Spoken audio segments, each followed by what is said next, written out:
noche vamos a dar comienzo a una nueva conferencia con motivo de la celebración de los 2 aniversarios que estamos celebrando, valga la redundancia, durante estos meses. Hoy, acerca del Castillo de Fetetaro. Es para mí un honor y una gran satisfacción presentar al conferenciante que nos acompaña esta noche, uno de los medievalistas de más prestigio, no solo en Andalucía, sino también en todo el territorio nacional. Se trata de Rafael Sánchez Saura. Conocí a Rafael por su libro antes que personalmente.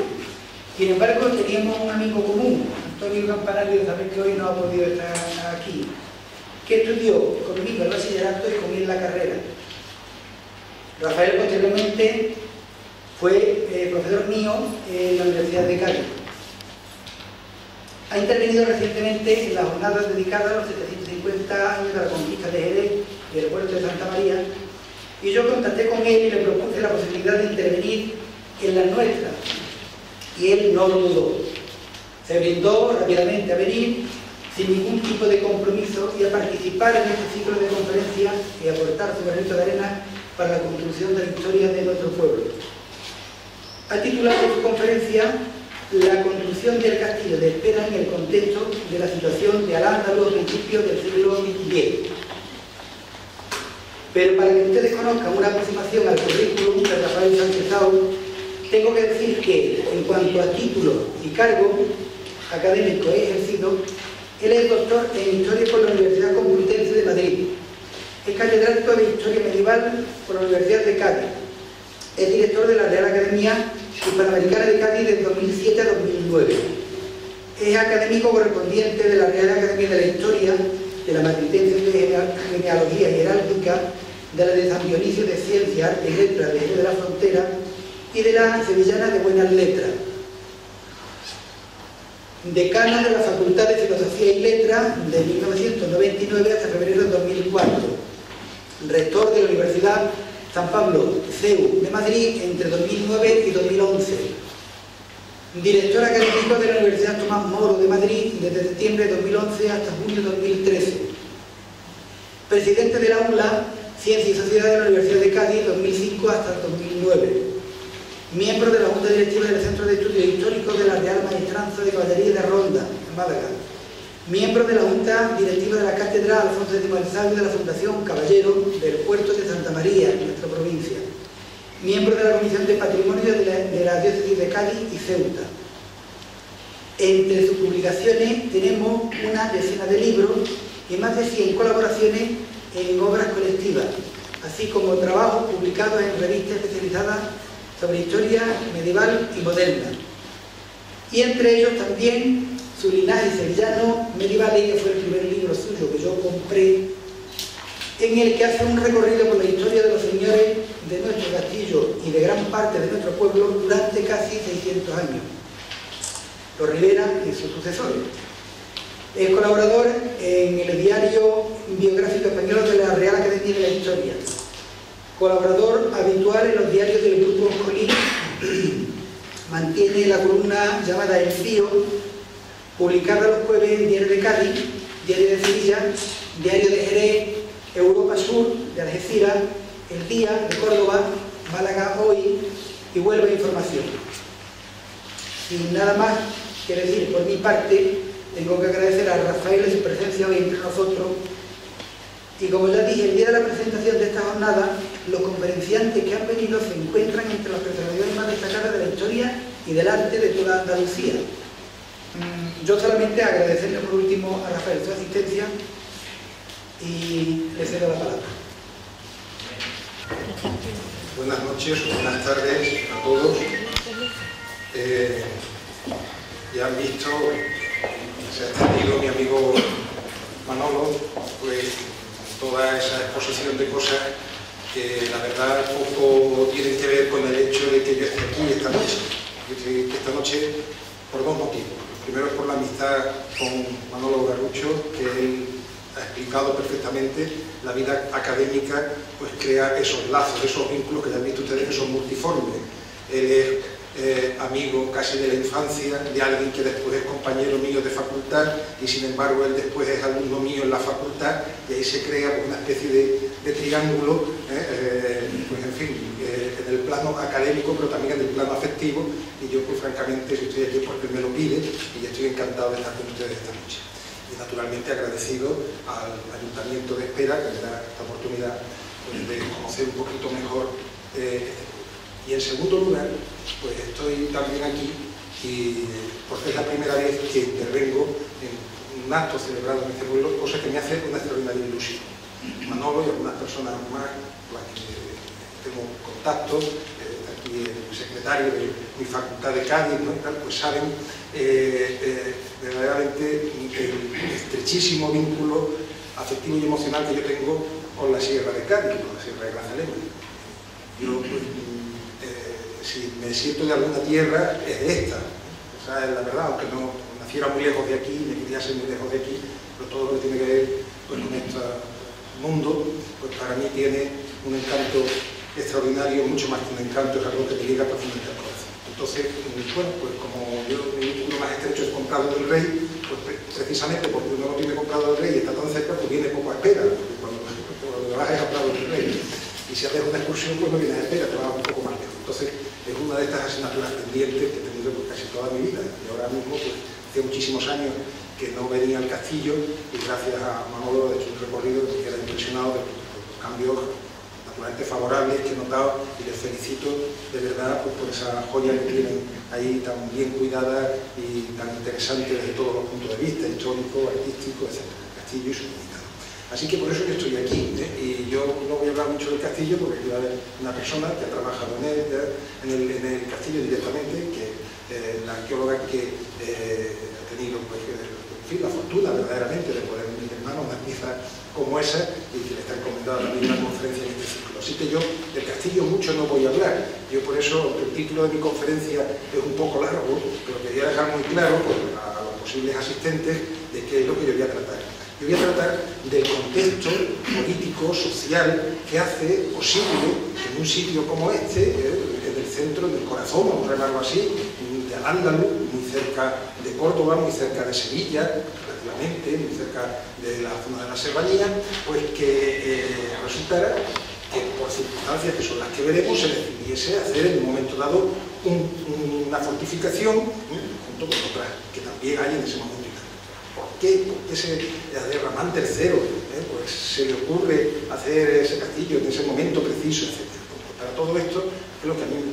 quiero introducirme y al mismo tiempo pues, quizá pues, a ustedes pues, les pueda servir para contextualizar efectivamente las motivaciones que llevaron a la construcción de esta fortaleza.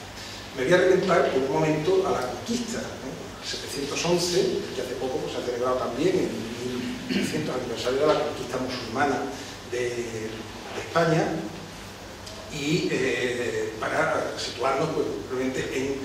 de qué vamos a hablar. Porque cuando se habla de la España musulmana, se habla de Al-Ándalus, pues, todo el mundo pues, lo que piensa es una sociedad efectivamente musulmana y fundamentalmente puede pensar árabe o norteafricana, etc. Pero sin embargo la realidad es que durante mucho tiempo, durante siglos, a partir del 711 y de hecho propiamente hasta el califato, es decir, hasta la época de Ramán III, justo cuando se construye el castillo, pocos años después, el conjunto de los territorios españoles, lo que se llama Al-Ándalus, pues lo que es una especie de mezcolanza de razas, de situaciones, de religiones, que están en contra de lo que muchas veces nos creemos, por lo general, en continuo conflicto unas con otras. A veces en conflictos más o menos larvados, pero muy frecuentemente, y eso lo vamos a ver, en guerra abierta, durísima, y en situaciones, pues podríamos decir, de carácter social también, pues verdaderamente complejas, que dan lugar a esa conflictividad tan grande. Entre el momento de la conquista y el momento del establecimiento del califato, que nos diríamos ya, por lo tanto desde el siglo VIII hasta aproximadamente casi mediados del siglo X, que son pues, del orden de 250 años, lo que tenemos es una sociedad, pues podríamos decir, muy desarticulada en muchos aspectos. Es una sociedad que está controlada absolutamente en todos sus niveles, tanto políticos como sociales, como económicos, culturales, etcétera, por una pequeñísima minoría de origen árabe, que es la que en el momento de la conquista se hace con el control del país, con las mejores tierras, se establece en las grandes ciudades, y es la que, digamos, ejerce el dominio en todos los órdenes, pero además de un modo verdaderamente, podríamos decir, sin contemplaciones, en el momento en que hay el más mínimo movimiento que pueda afectar a su posición, pero hay que decir que incluso esa pequeña minoría muchas veces se encuentran enfrentados entre ellos, no solo por el poder, sino incluso también por las diferencias entre clanes que traían ya desde Arabia. Por lo tanto, incluso ese grupo, que es la cúspide de esa pirámide social, pues se encuentra con esos problemas internos.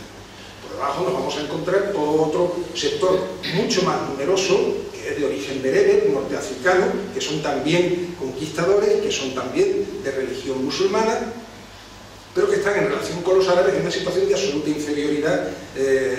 prácticamente en todos los órdenes. No acceden por lo general a los puestos importantes ni de la administración ni del ejército, aunque forman parte del ejército, como tropas mercenarias forma, y generalmente están ubicados en las zonas del país pues, menos favorables, ¿no? Generalmente en la zona o bien de la meseta, en la zona de Extremadura, aquí por ejemplo en la zona de Andalucía, pues toda esta comarca de la serranía de Ronda, Arcos, pues es uno de sus puntos de establecimiento. No está tan mal, ¿no? Si se compara con el Valle de Guadalquivir, las grandes fincas que allí disfrutaban, las grandes alquerías que disfrutaba esa aristocracia árabe, y desde el primer momento tienen unas relaciones muy malas en general con los árabes, hasta tal punto que hay grandes levantamientos rebeldes ya desde el siglo VIII y grandes conflictos entre unos y otros. Junto con esa situación, que ya dentro de esto estaríamos hablando del grupo dominante musulmán que establece su dominio sobre el conjunto de la población. Nos encontramos a la población hispana, y en la población hispana nos vamos a encontrar también con situaciones muy diversas, que son digamos, los habitantes del país en el momento en que se produce la conquista musulmana. Esa población es de origen y es de religión cristiana, y poco a poco, pero muy lentamente, va adoptando la religión musulmana, por motivos que algo veremos a lo largo de esta charla. Esa población de origen hispano, cuando se va convirtiendo al Islam, son los llamados muladíes, y están en una situación mucho mejor que los cristianos, de los que proceden, pero que comparándolos con los árabes, incluso en muchos aspectos con los bereberes, pues están también en una situación inferior. La mayor parte se van convirtiendo, pues buscando integrarse en ese grupo superior, o por lo menos en una situación mejor que la que vivían y se sometía a los cristianos, que estaban en una situación que lo más parecido era una situación de apartheid, por llamarlo de alguna forma suave, porque verdaderamente la situación, podríamos decir, de inferioridad moral, económica, en cuanto a derechos, llamaríamos hoy públicos, etcétera, el abismo es enorme con esa población. No obstante, el trasvase de población cristiana musulmana es muy lento. Se puede decir que hasta el siglo X, hasta la época del califato, hasta la época de Rahman III, la mayor parte de la población de origen hispano no es musulmana, es cristiana. Por lo tanto, el trasvase es lento, a pesar de las enormes ventajas que suponía el convertirse al Islam. Pero si el convertirse al Islam tenía ventajas, eso no quería decir, ni mucho menos, que el que se convirtiera pasaba a convertirse miembro del grupo dominante, semejante a un árabe o de un linaje de origen árabe o de Oriente, ni muchísimo menos, sino que estaban también en una situación inferior, y eso da lugar también a muchos conflictos, porque las expectativas de estos grupos cada vez más numerosos de hispanos que se convierten al Islam, pues muchas veces se ven frustradas. Todo esto da lugar, como digo, pues a una situación pues generalmente bastante explosiva, de casi de continua conflictividad y de guerras civiles entre unos grupos y otros. Ni siquiera la llegada de la dinastía Omeya a partir de mediados del siglo VIII, del 756, a Rahman I, etc., consigue controlar esta situación, sino que en cierta manera todavía añade pues, nuevos elementos, aunque da cierta estabilidad al poder en Córdoba, pero añade elementos todavía también pues, de mayor conflicto, porque no todo las tribus árabes ni toda esa minoría dominante árabe estaba conforme con el dominio de los omeyas. Muchos de ellos pues eran íntimamente, o consideraban a los omeyas usurpadores y preferían pues, un gobierno en la estela del califato que había en Oriente, que había en Bagdad, y que por lo tanto se sentían más vinculados ideológicamente, religiosamente al califato abasí. Eso también contribuye, por lo tanto, a crear todavía nuevos elementos de complejidad social, de complejidad ideológica y de conflicto, casi podríamos decir continuo, que se manifiesta sobre todo en rebeliones, en sublevaciones de aquellas ciudades que por tener, vamos a decir, importancia tanto demográfica como económica, etcétera, y estar alejadas de Córdoba, pues lo que representan es movimientos de tipo secesionista con respecto a Córdoba. Fundamentalmente vamos a ver esto pues, en localidades pues, como Mérida, como en Toledo, de una manera muy intensa, no digamos nada Zaragoza, es decir, las grandes posiciones ya en la frontera, por casi propiamente dicha, con los cristianos, pero que tienen fuertes guarniciones en los que hay o bien clanes árabes o grupos de bereberes pues, como guarnición bastante densos, o que podemos encontrarnos grupos de muladíes también, o grupos de cristianos que muchas veces importantes, con importancia en esas ciudades, que se unen a cualquiera de los rebeldes para también intentar mejorar su propia posición. Todo esto, toda esta situación complicadísima, y que probablemente no vamos ahora a entrar en detalles, alcanza, digamos, su momento culminante en cuanto a conflictividad, que prácticamente es una explosión interna del Emirato, hacia el año 868. Es lo que se llama la gran fitna, la gran sublevación, que al mismo tiempo dispersión, contra el Emirato de Córdoba. Fitna significa discordia, guerra civil, y el Emirato se va a ver sacudido por lo que los cronistas posteriores van a llamar eso, la gran fitna, la gran guerra civil. Las causas pues, son las que acabo de poner de relieve con carácter general. Pero hay que decir que concretamente en ese momento, pues a todos estos factores que he estado añadiendo, pues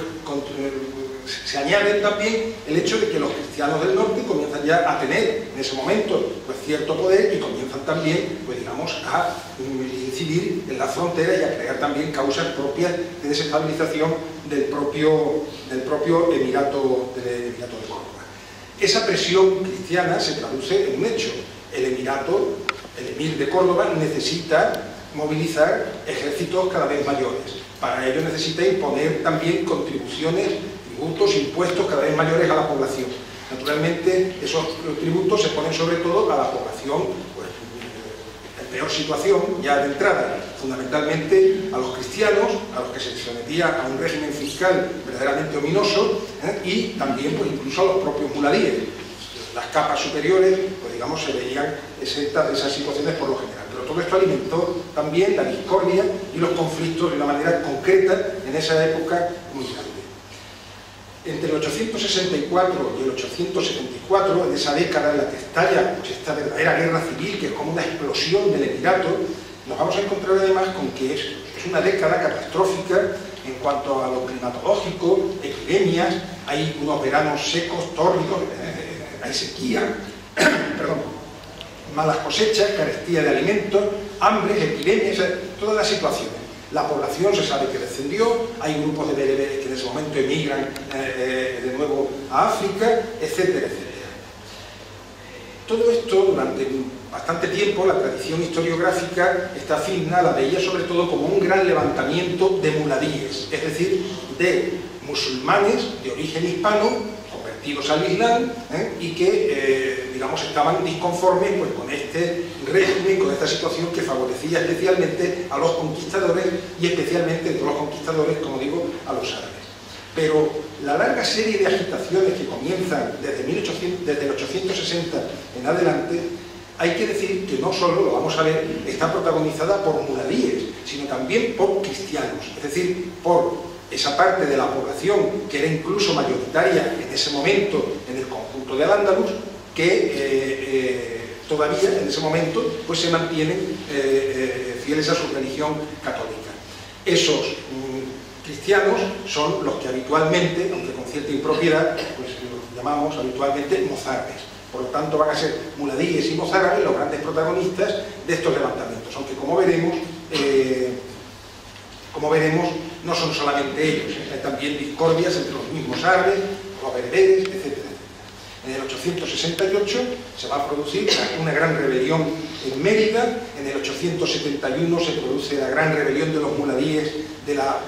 Valle del Ebro, especialmente los de Zaragoza. En el año 873 es la propia Córdoba en la que hay una fuerte sublevación como consecuencia de la escasez de alimentos, y el emir Muhammad I aplasta durísimamente, una represión feroz ese levantamiento. En el 874, cuando nos vayamos viendo pues cómo va escalando la tensión y cada vez más cercana a esta zona, en el 874 estalla una gran revuelta en la cora de Tacurunna, esta región de la serranía de Ronda, y en el 878 vuelve en esa misma zona de la serranía de Ronda a reproducirse esa gran rebelión que se extiende incluso hasta la misma zona de Algeciras. Allí, por ejemplo, en Tacurunna eran fundamentalmente bereberes, pero en otros sitios eran muladíes, en otros sitios eran los propios árabes, y en todas partes los cristianos también actuando un poco como más de maniobra. En el 875 en Toledo hay una gran revuelta de cristianos toledanos. Pero en el 879 va a producir la peor, desde el punto de vista de aquel momento no se percibió así, pero la que va a ser la más larga y la más dura de todas las rebeliones que se van a producir en todo este entorno. Es la que va a protagonizar un personaje clave en todas estas comarcas durante aproximadamente 40 años, que es Umar ibn Hafsun. Umar ibn Hafsun es un muladí, es un musulmán. Su abuelo había sido cristiano, pero la familia adoptó el Islam, fue la figura de su padre, el primero de los musulmanes. Umar ibn Hafsun va a ser el líder de las revueltas que comienzan a producirse en toda esta zona, y su capital, el entorno, donde va a tener su fortaleza principal y desde la que va a poner en jaque al emirato a lo largo de todas estas décadas, como estoy diciendo, es Bobastro. Bobastro, que es un enclave que ha estado discutido durante mucho tiempo dónde podría estar. Yo participo de lo que no hace mucho, hace unos años, pues un profesor del pueblo de Ardales ha situado, pues, yo creo que perfectamente, donde se puede encontrar, que en el término de Ardales, en una mesa que hay allí, donde se han encontrado pues, unos restos que a mí me parece que hacen absolutamente indudable la ubicación de la capital, vamos a llamarlo así, de Umar ibn Hafsun, y a partir de ahí, a partir de ese momento, pues Bobastro, ese punto, y Umar ibn Hafsun pues, se va a convertir pues, algo así como en la bestia negra del emirato, porque no va a ser él solo, sino que una de las habilidades de Umar ibn Hafsun, como vamos a ver a lo largo del tiempo, pues va a ser precisamente la de establecer continuas alianzas con otros rebeldes, unas veces árabes, otras veces bereberes, otras veces muladíes, otras veces cristianos, y eso es lo que va a explicar pues, la perduración durante mucho tiempo y con un gran éxito de su revuelta. Si nos centramos algo sobre Umar ibn Hafsun para conocer al personaje, pues podemos recurrir pues, a las fuentes árabes, fundamentalmente son Ibn Hayyam y también Ibn Hidari, quienes más probablemente hablan de él. En el año 880, dice Ibn Hidari, comenzó el daño del maldito Umar ibn Hafsun. Su sedición se prolongó en la tierra y su perjuicio fue inmenso. En ese año se alzó contra el emir Muhammad en la Cora de Raya. La Cora de Raya tenía por capital Archidona, se extendía por toda esa zona de Archidona, Antequera, toda esa zona norte de la provincia de Málaga, lindando ya pues, con la serranía de Ronda. Contra él avanzó Amir ibn Amir, que era uno de los generales del emirato, con ánimo de aplastarlos, pero fracasa. Esta es la primera batalla importante que gana Umar en el año 880. Amir tiene que huir a toda prisa, etc. En ese momento Umar ibn Hafsun tiene 26 años. Todavía en ese momento él ya está centrado en Bobastro, pero Bobastro es todavía citado en las fuentes de ese momento como un simple chaval, como una montaña, ni siquiera como una verdadera fortaleza, no como un castillo. El emir reacciona destituyendo al general que había sido derrotado por Umar y pone a otro general a cargo que, bueno, pues más o menos controla la situación momentáneamente, de manera que se acuerda en el año 880 una tregua entre el rebelde y el emirato. Ahora bien, en el año 881, muy pronto, y como consecuencia también del deterioro general de la situación del emirato, Umar ibn Hassún vuelve a la rebelión, pero esta vez utilizando lo que va a ser su táctica habitual, no ya él solo como el año antes, sino que trazando alianzas con otros rebeldes locales de la región del entorno de Bobastro. Hacia el año 885, por lo que sabemos, Umar se ha hecho ya verdaderamente fuerte en toda esa comarca, la zona de Teba, Ardales, hasta Archidona y con extensiones hacia la Sierra de Lorca. Ese año, en el año 885, se apodera de Mijas, de Comares, de Archidona y del propio Ardales. Archidona era la capital de la Cora, de la provincia dependiente de Córdoba. El hecho de que se pudiese apoderar, estamos hablando de un hombre de 30 años, no era tan frecuente que en una de estas explosiones, de estas rebeliones, la capital de una Cora cayese en manos de los rebeldes, porque las capitales de la Cora solían tener pues, fuertes guarniciones, generalmente de carácter mercenario, tal. Entonces, digamos que era un bocado ya bastante grande para muchas de estas sublevaciones que generalmente eran de carácter campesino. Pero en el año 885 ya vemos a Umar ibn Hassún convertido verdaderamente en un poder, ya más allá de lo local, en un poder comarcal, abarcando toda esa región. Y desde el año 886 puede decirse que Bobastro, su núcleo, es un verdadero castillo, una fortaleza que empieza a ser considerado un lugar temible por las tropas cordobesas. Y en Córdoba hay toda una campaña contra Umar ibn Hassún, presentándolo algo así como una especie de rey, como si se quisiese, no un simple rebelde, sino ya alguien que quisiese presentarse como una especie de alternativa al poder de los emires. Pero por lo que sabemos que en esos mismos años, en esos mismos momentos, Umar ibn Hassún está extendiendo su poder, sus tentáculos, apoderándose de muchos puntos fuertes de ese entorno. Si quieren ver por un momento el primero de los mapas que les han repartido, es este, que no se ve muy bien, pero ahí tienen ustedes la situación de Bobastro en relación con algunos de los puntos más importantes de Al-Ándalus en ese momento y en todo momento. Su relación cercana a Archidona, ya hemos visto hasta dónde se extendía ya en ese momento el poder de Umar ibn Hassún, su cercanía a Málaga, su cercanía relativa desde Archidona a Elvira, que es prácticamente, vamos a llamarlo así, Granada, y la relación también muy cercana con Sevilla e incluso con Córdoba. Por lo tanto, Bobastro está situado estratégicamente en un punto que permitía a los rebeldes extender sus incursiones destructivas, buscando botín y tal, pues prácticamente por las zonas, por las comarcas más ricas, más pobladas, más interesantes para el poder cordobés. Hacia el año 889, el emir de Córdoba se encuentra con la siguiente situación, como rebeliones en ese momento presentes en, vamos a decir, del Guadiana para abajo. A los muladíes, es decir, a los hispanos convertidos al Islam, rebelados en Badajoz. A los mismos muladíes rebelados en Toledo. A los mismos muladíes en toda la zona del sur de Portugal, la región que hoy llamamos el Algarve. Los mismos muladíes rebelados en la zona de Niebla. A los árabes que controlaban Sevilla, pero en este momento rebelados contra el poder cordobés. A los bereberes asentados en Carmona, rebelados también contra Córdoba. A los muladíes de la Cora de Sidonia, que es la que está inmediatamente al sur de Espera,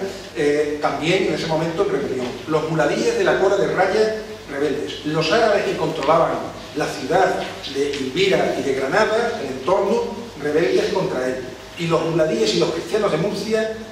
rebeldes. Y también las montañas de Jaén, en ese momento también levantadas contra él, fundamentalmente son muladíes en ese caso. ¿Qué quiere decir esto? Pues que hacia el año 889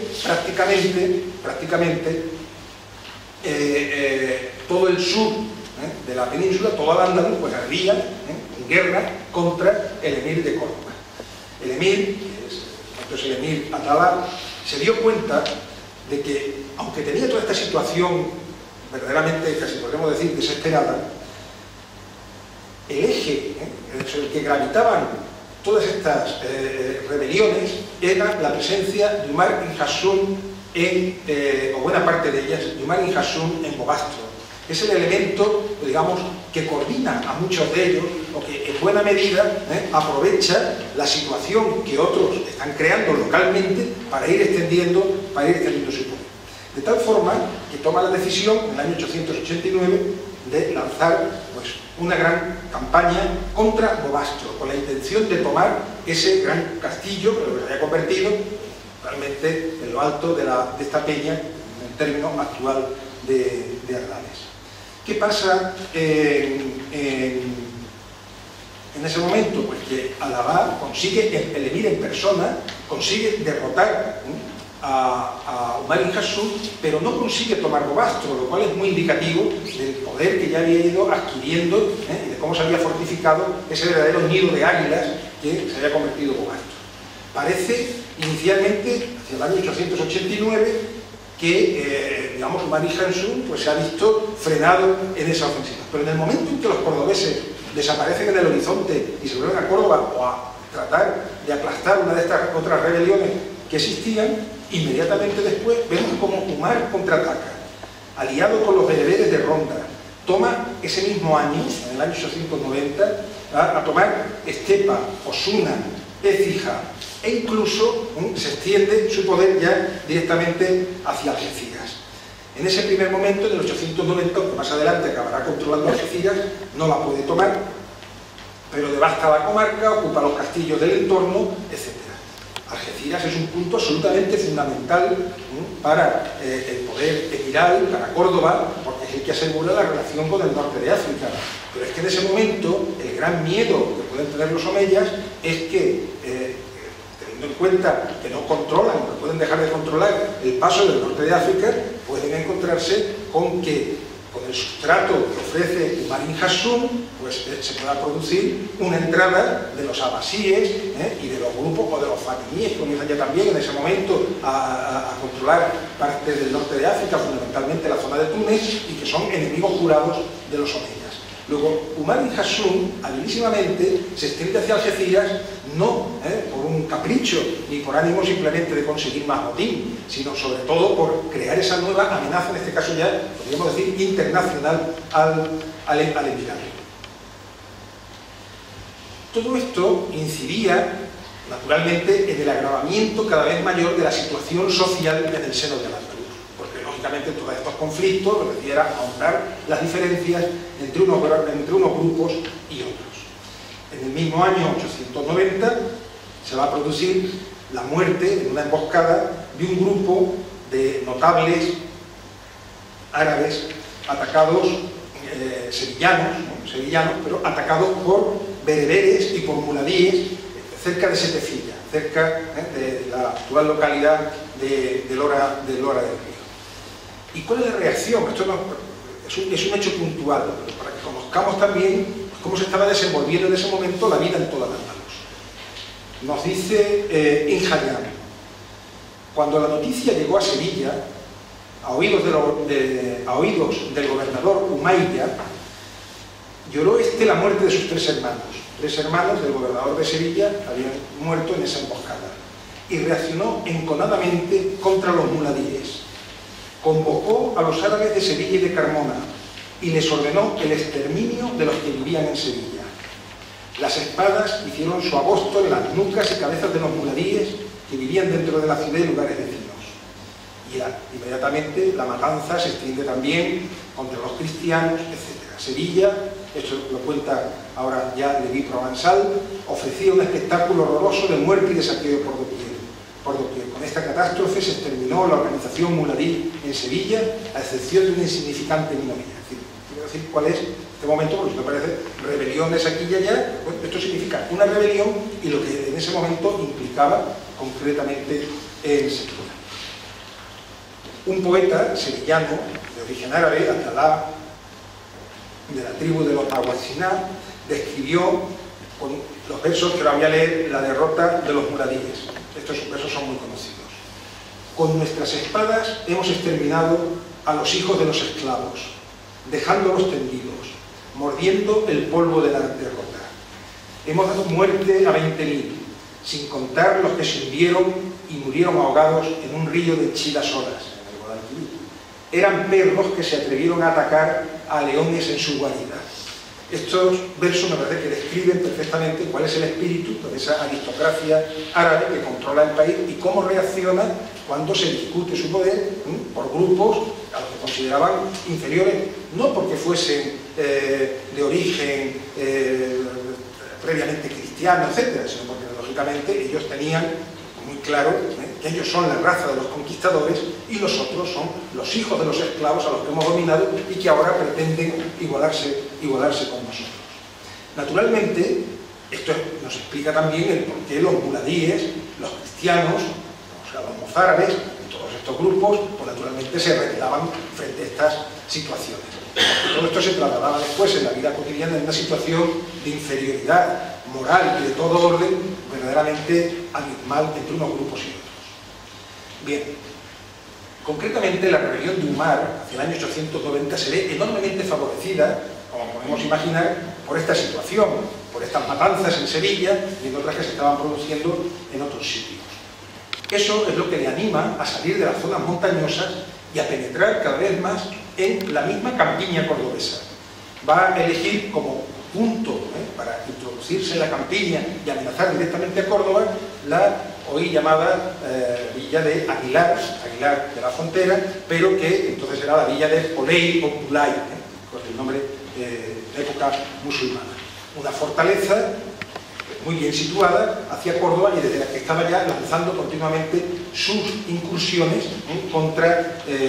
toda la zona de la campiña cordobesa e incluso contra los mismos arrabales de la ciudad de Córdoba. Hay un momento, el año 891, en que Umar ibn Hasum se decide a conquistar Córdoba, sin más, y reúne un gran ejército que sale de Bobastro dispuesto a dar el golpe definitivo contra el Estado cordobés. Poseía Écija, por un lado, por otra parte Archidona como puntos fuertes y sobre todo esta localidad de Aguilar o Polei. Cuenta Injayán que antes de partir, viéndose, dice, en todas las crónicas a la época muy poéticas, con alas y esperanzas para apoderarse de toda al-Ándalus, había enviado mensajeros con magníficos regalos al emir de Kaiwán en el norte de África, esperando que le vinieran del norte de África refuerzos para acabar con el régimen omeya, es decir, ya aspiraba a acabar definitivamente con sus enemigos. Sin embargo, los norteafricanos, aunque aceptaron los regalos y le mandaron otros, pero no se implicaron en la aventura de Umar ibn Hasum. Hay una serie de incursiones, de campañas, etcétera, que verdaderamente ponen a Córdoba verdaderamente contra las cuerdas, en una situación pues prácticamente imposible, pero el 16 de mayo del año 891 se produce un contraataque cordobés, es la famosa batalla de Polei, en la que Umar es derrotado y que verdaderamente supone, pues, digamos, la salvación del régimen omeya.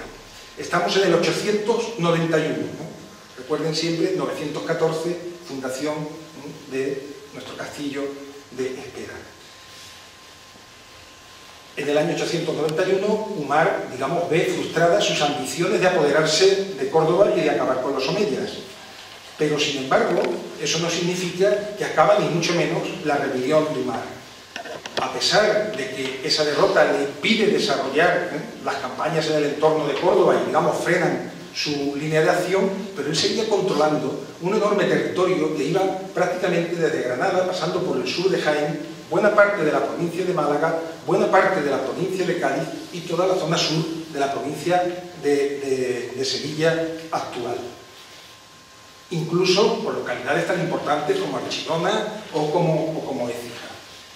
En ese momento, pocos años después, hay una serie de años en los que, digamos, la situación se mantiene, en la que ni él puede asestar el golpe definitivo a los omeyas, ni los omeyas pueden, ni mucho menos, acabar con su rebelión. Después del 891, en el año 899, toma una decisión trascendental. Umar ibn Hassún, que estaba siendo apoyado fuertemente por los muladíes y por los mozárabes, decide volver a la fe de sus antepasados y se convierte al cristianismo. Y es un momento, pudiéramos decir, decisivo de la rebelión de Umar ibn Hassún y de lo que va a ocurrir después. Porque lo que pasa a partir de ese momento es que hasta entonces era un musulmán que se rebelaba contra un poder, que quería poder, pues como un poder incluso ilegítimo por muchos motivos, por ser omeyas y no obedecer al califa legítimo de Damasco, porque ponían los impuestos a los musulmanes que eso no debían poner. Pero desde el momento en que se convierte al cristianismo, y todo parece indicar que por una decisión, podríamos decir, sincera y muy meditada, a partir de ese momento lo que se convierte es un enemigo del Islam y cambia completamente el panorama de su revuelta y comienza a perder muchos apoyos de muchos musulmanes, muladíes, hispanos como él, que hasta entonces le habían apoyado, pero que en ese momento ya, al convertirse al cristianismo, ya no quieren continuar, otros sí, pero otros muchos, pues deciden no continuar en la relación de alianza que tenían. Desde Córdoba se va a aprovechar inmediatamente, como podemos imaginar, la oportunidad. Y se predica la yihad, la guerra santa contra Umar, al que se llama confederado del demonio, enemigo de Alá, etcétera, etcétera. A partir de ese momento, los territorios controlados por Umar no son territorios musulmanes rebeldes, sino que se consideran territorio enemigo por antonomasia, territorio de guerra, el Dar al-Harb, diferenciándolo del Dar al-Islam, de la Casa del Islam, que es un territorio dominado por un poder musulmán. A partir de ese momento, por lo tanto, hay, digamos, un elemento ya, sí, de carácter religioso fortísimo, que va a hacer pues, que para Córdoba el problema de Umar ibn Hassún ya no es solamente un problema político y social, se convierte en un problema religioso también de primerísima categoría. En los años siguientes a la conversión, ya pues, voy avanzando en nuestra exposición, en el año 899 toma la decisión de hacerse cristiano y los años siguientes se van a alternar situaciones de durísima guerra contra Bobastro y de paz relativa. De paz relativa porque los ejércitos del emir tienen también otros problemas, rebeliones internas y también conflictos muy fuertes con los reinos cristianos del norte, con los que Umar empieza a tener contactos, además, cada vez más frecuentes y cada vez más asiduos. Eso también hace que lo puedan presentar como un simple traidor, por decirlo así, ya además de haberse convertido al cristianismo. En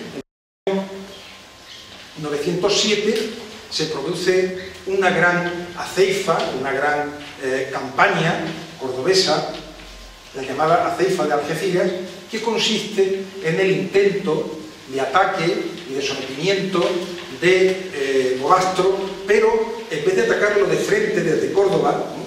bajando hacia el sur, hacia la zona de Archidona, Teba, etcétera, sino bajando desde Algeciras y después remontando, digamos, por la costa para coger, vamos a llamarlo así, por la espalda a Bobastro.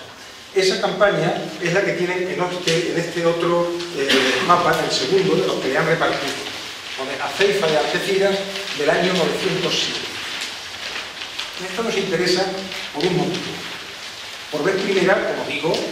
el ataque de Córdoba no va directamente contra los aledaños de las serranías, de la zona malagueña, sino que dan toda esta vuelta también por, digamos, ir eliminando los puntos de apoyo a aquellos en los que Umar ibn Hassún pues, encontraba hasta ese momento pues, más elementos afines a él. Y nos interesa porque si ven el mapa, verán que ahí ya aparece la localidad de Burnus, nuestro Bornus vecino. Por lo tanto, la comarca comienza a tener, a partir del 907, y cuando se produce este giro estratégico dentro de las campañas cordobesas, en las que ya no se prefiere no atacar a Bobastro de frente, sino haciendo este recorrido que va por Carmona, Sevilla, bajando hacia Bornos, de Bornos hacia Sigonza, en la zona de Medina Sidonia, para bajar hasta Algeciras y desde allí hacia la costa. Toda esta comarca comienza a tener, como digo, por lo tanto, una importancia estratégica y la necesidad, por lo tanto, de defenderla mucho mayor de lo que había tenido hasta entonces. Esa expedición parte de Córdoba, se sabe perfectamente la fecha, el sábado 4 de abril de 907, en dirección hacia la Cora de Sidonia. Por el camino, al pasar precisamente por Bornos, muy cerca de Arcos, la zona de Bornos, pero ya cerca de Arcos, se apresaron ahí a unos rebeldes, lo que verdaderamente Umar ibn Hasum tenía en esta zona apoyos, que llevaban a Bobastro los tributos cobrados en nombre de Umar en toda esta zona.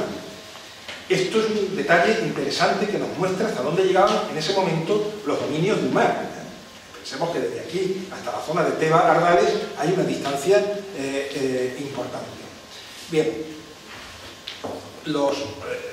soldados del emir, mercenarios, van a llegar hasta la misma Algeciras, hasta Tarifa. Desde allí, efectivamente, como muestra el mapa, pues van a remontar por todo lo que hoy es la costa malagueña, la Costa del Sol, y van a estar actuando en el entorno de Bobastro para después acabar la campaña en la zona de Archidona e incluso extenderse hasta la zona de Granada. Se ve claramente que la estrategia en ese momento ya de Córdoba es la de ir, más que atacar de frente Bobastro, digamos la de ir dominando los territorios que le estaban dando, lo hemos visto, le estaban dando suministros muy variados a los rebeldes. Pocos años después, ya estamos llegando ya al punto decisivo, en el año 912 muere el emir Abdalá en Córdoba a la edad de 68 años y le va a suceder su nieto, que es Abderramán III, la gran figura de Al-Ándalus, sin duda ninguna. A lo largo de toda su historia probablemente no ha habido un personaje como él, el más grande de los soberanos musulmanes de Al-Ándalus y el que más tiempo estuvo en el poder, porque llega en el 912 cuando tenía solamente 21 años y va a permanecer hasta 49 años en el poder hasta desde el 961. Abderramán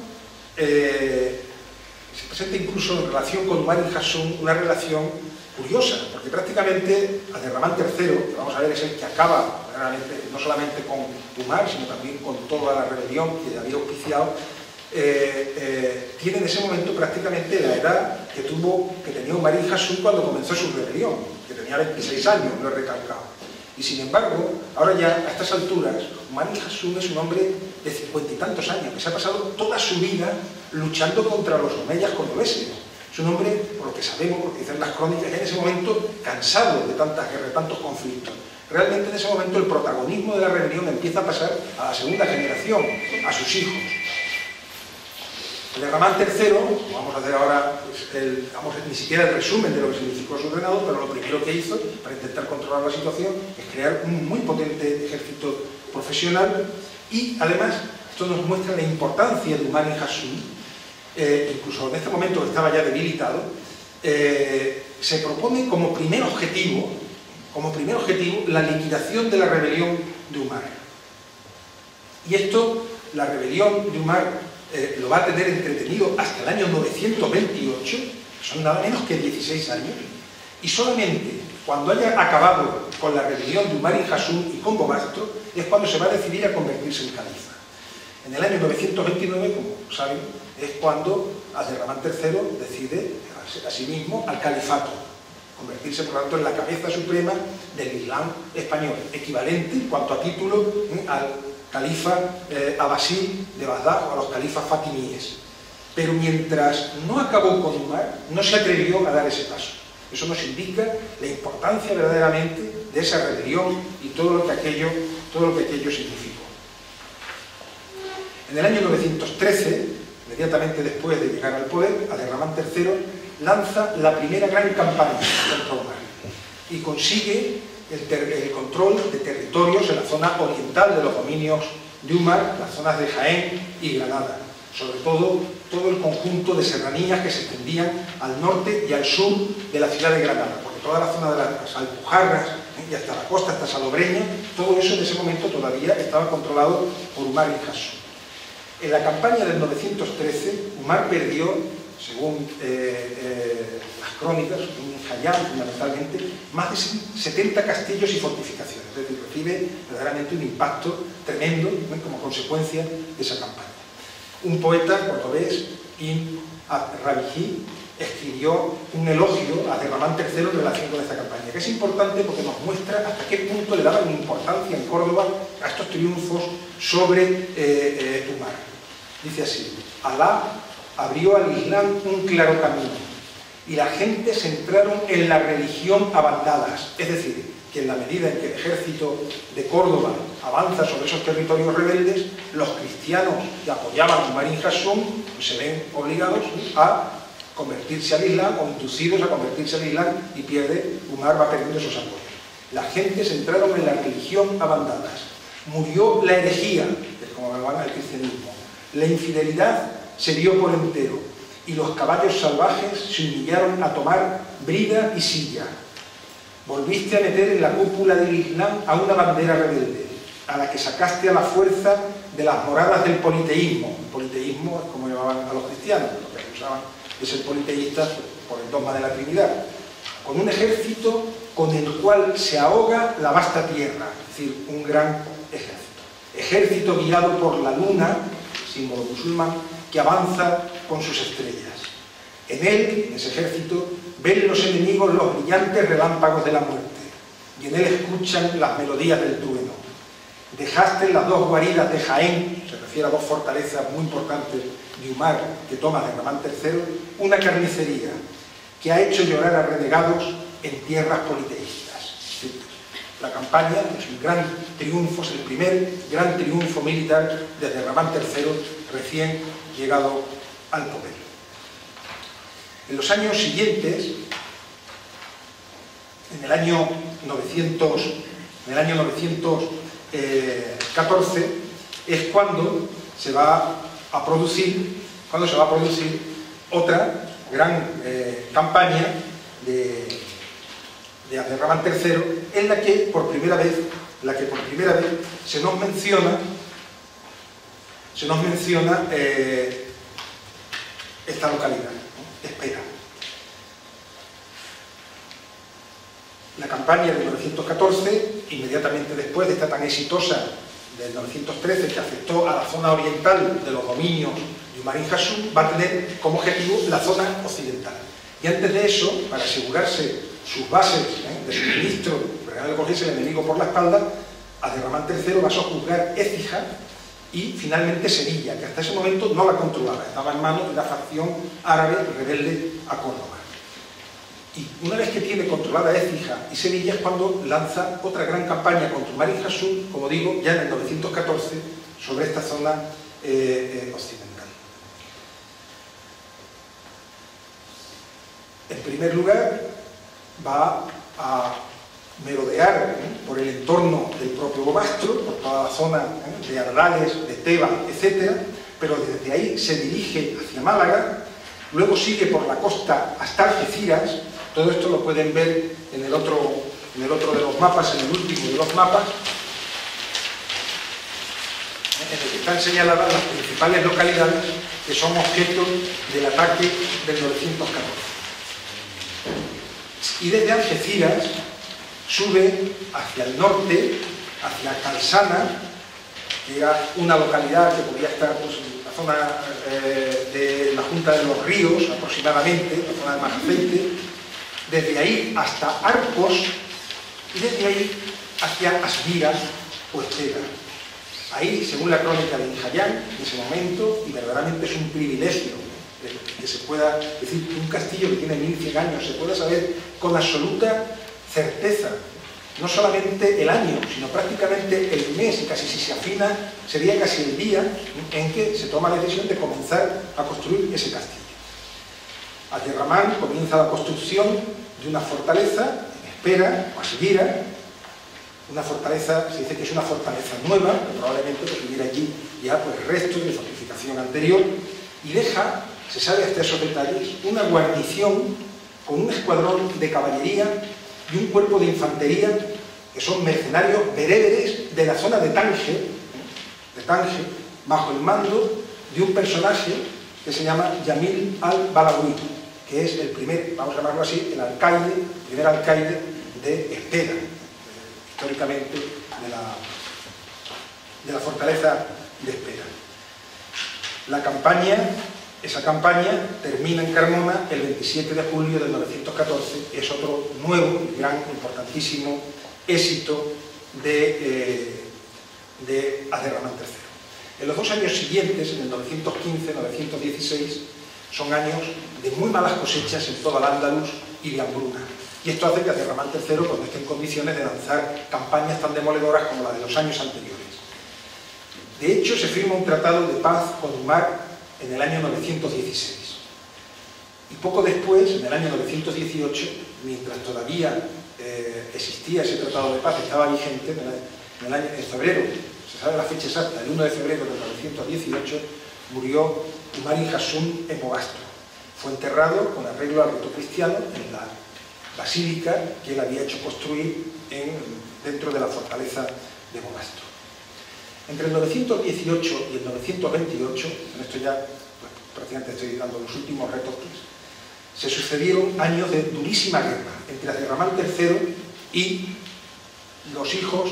de Umar. Algunos ya habían muerto en combates anteriores, fundamentalmente el último que quedaba, que se llamaba Hafs, que fue el último resistente en Bobastro. A todo esto, como suele suceder cuando las situaciones pues, alcanzan ya una situación, digamos, límite, entre los mismos rebeldes se producen enfrentamientos y discordias entre ellos que facilitó mucho la acción de Abderramán III. Pero piensen que todavía en esas circunstancias Bobastro resistió 10 años más a Abderramán III, que no es ninguna tontería. En el año, como digo, 928, el 19 de enero, Hafs, el último de los hijos de Umar, se rindió al emir, tras 49 años de rebelión. Pocos días después, para que vean la importancia extraordinaria que Abderramán III le dio a esta victoria, no una victoria cualquiera, el propio Abderramán envió una carta a todos sus dominios, que se recibió en todas las capitales de Coras, o digamos de provincia de Al-Ándalus. Y dice lo siguiente: en el nombre de Alá, clemente y misericordioso, alabanza a Alá, excelso vencedor, dueño poderoso,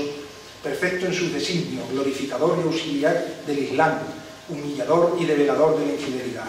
Loor a Alá, que hizo del Islam salvación de quien a él se aferra y guía de su misericordia, e hizo del politeísmo, se refiere al cristianismo, oprobio de quien lo sigue, llevándole al tormento y mereciendo el castigo.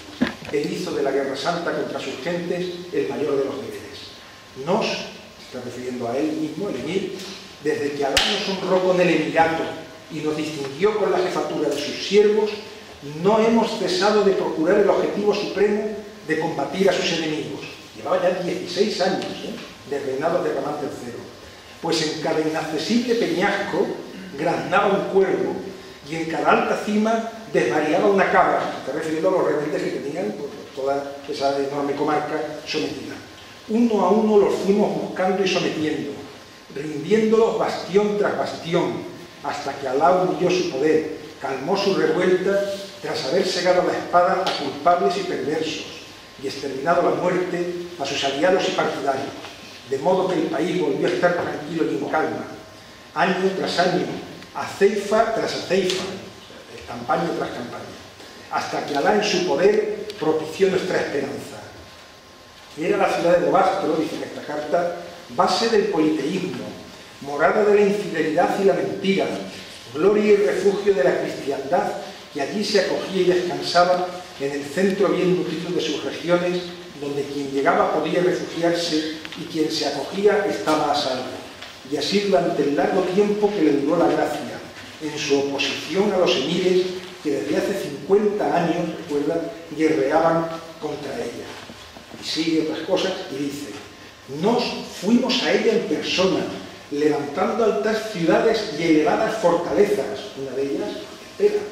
y emplazando generales y fuerzas con abundante número y pertrechos, mientras continuábamos el hostigamiento, cerco y vigilancia de sus moradores, impidiéndoles el aprovisionamiento en cualquier dirección, negando acogida a tránsfugas, matando a cuantos entraban o salían de ella y cautivando a las mujeres y menores.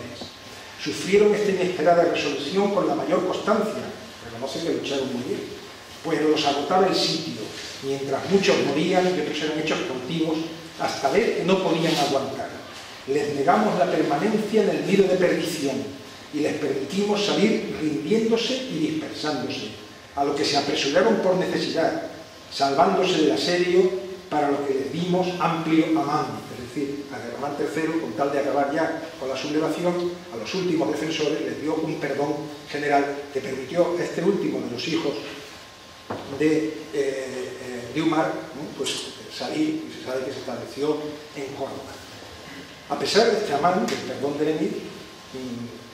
que perdonase a los que quedaban vivos, y otra cosa para quitarse el problema de encima, no quiere decir que no se acordasen de quién había sido Umar. El cadáver de Umar fue exhumado, fue arrancado de su fosa,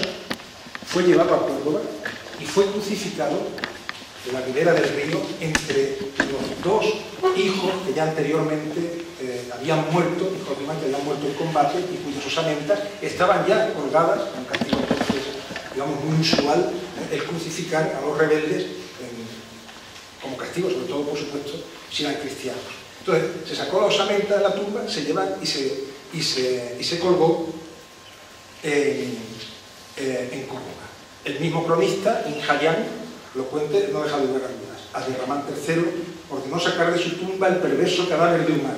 y llevar sus malvados e inmundos miembros a la puerta de Asuna, en Córdoba, para ser izados en el más alto madero, puesto que había resultado evidente su apostasía del Islam en que naciera y que se había hecho cristiano en prueba de malevolencia. La orden fue cumplida, alzándose el cuerpo del maldito Umar en un alto madero, entre los dos de sus hijos crucificados allí anteriormente, Hakam y Sulaimán, uno a cada lado, aunque su madero era más alto para amonestación de espectadores y satisfacción de los musulmanes.